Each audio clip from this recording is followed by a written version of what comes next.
Hello guys, നമ്മുടെ പുതിയൊരു വീഡിയോയിലേക്ക് എല്ലാവർക്കും സ്വാഗതം. ഗൈസ് നോക്കൂ, നമ്മുടെ സുജിത് ഭക്തൻ ടച്ച് ട്രാവലി ബൈ സുജിത് ഭക്തൻ എന്ന് പറയുന്ന ആള് ഇപ്പോൾ ഒരു വീഡിയോ ആയിട്ട് വന്നിട്ടുണ്ട്. കാരണം അദ്ദേഹം ഒരു വീഡിയോ ചെയ്തിടക്ക് അതിനിടയ്ക്ക് ഒന്ന് ആരോ കമൻ്റ് ഇട്ട്, കാരണം ഇദ്ദേഹം കോട്ടയത്ത് ഒരു ഓഫീസ് അല്ലെങ്കിൽ ഹോട്ടൽ പൂട്ടിച്ചു എന്ന ഒരു കമൻറ്റ് ഇദ്ദേഹത്തിന് അടിയിട്ടു. ഇദ്ദേഹം 25,000 രൂപ കിട്ടാഞ്ഞിട്ടാണ് ആ ഹോട്ടൽ പൂട്ടിച്ചെന്നൊക്കെ പറഞ്ഞ് ഒരു കമൻ്റ് അങ്ങ് അടിച്ചിട്ടു ഗൈസ്. അതിനെതിരെ സുജിത് ഭക്തൻ ഒരു വീഡിയോയുമായി വന്നിരിക്കുകയാണ് ഗൈസ്. എന്താണെന്നറിയോ ആ വീഡിയോ? ഞാൻ അങ്ങനെയൊന്നും ചെയ്തിട്ടില്ല, അങ്ങനെ ഒരു ഹോട്ടലില്ല, അങ്ങനെ ഒരു ഹോട്ടൽ ഉണ്ടായിരുന്നത് കോവിഡ് സമയത്ത് പൂട്ടിപ്പോയതാണെന്നൊക്കെ പറഞ്ഞാണ് പുള്ളി വന്നിരിക്കുന്നത് ഗൈസ്.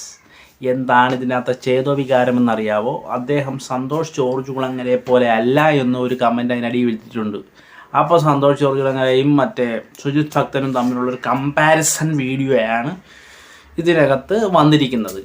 സന്തോഷ് ജോർജ് കുളങ്ങര എവിടെ നിൽക്കുന്നു, സുജിത് ഭക്തൻ എവിടെ നിൽക്കുന്നു? രണ്ടുപേർക്കും കഴിവുണ്ട്, കാര്യപ്രാപ്തിയുണ്ട്. രണ്ടുപേരും വ്യത്യസ്തമായ രീതിയിൽ തങ്ങളുടേതായ വീഡിയോകളും വ്ളോഗുകളും ചെയ്യുന്ന ഒരാളാണ്. സന്തോഷ് ജോർജ് കുളങ്ങര ഡോക്യുമെൻ്ററി പോലെ കാര്യങ്ങളൊക്കെ പഠിച്ച് വിശദമായ രീതിയിൽ ഒരു സിനിമ പ്രൊഡ്യൂസ് ചെയ്യുന്ന പോലെ തന്നെയാണ് അദ്ദേഹം അതിന് പിന്നിൽ പ്രവർത്തിക്കുന്നത്. എന്നാൽ സുജിത് ഭക്തൻ എന്ന് പറഞ്ഞാൽ ലൈവായിട്ട് കാര്യങ്ങൾ റെക്കോർഡ് ചെയ്യുകയും അത് നേരിട്ട് കൊണ്ടുപോയി അപ്ലോഡ് ചെയ്യുകയും ചെയ്യുന്ന ഒരു രീതിയിലാണ് ചെയ്യുന്നത്. അപ്പോൾ ഇവർ തമ്മിൽ രണ്ട് മെയിൻ ആയിട്ടുള്ള രീതിയാണ്. സന്തോഷ് ജോർജ് കുളങ്ങരയെ കണ്ട ഇൻസ്പിറേഷൻ ചെയ്താണ് നമ്മുടെ സുജിത് ഭക്തൻ ഇതിനകത്ത് വന്നെന്ന് പുള്ളി പറയുന്നുണ്ട്. പക്ഷേ ഇവരതൊന്നും മൈൻഡ് ചെയ്തില്ല ഗെയ്സ്. കാരണം അവർ കമ്പാരിസനാണ്.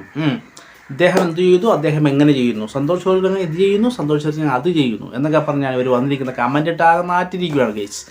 അപ്പോൾ ഇതിനകത്ത് ഈ സുജിത് ഭക്തൻ വന്നിട്ടുണ്ട്. ഇപ്പോൾ സുജിത് ഭക്തൻ പറയുന്നത് അദ്ദേഹത്തിൻ്റെതായ വ്യൂ ആണ്.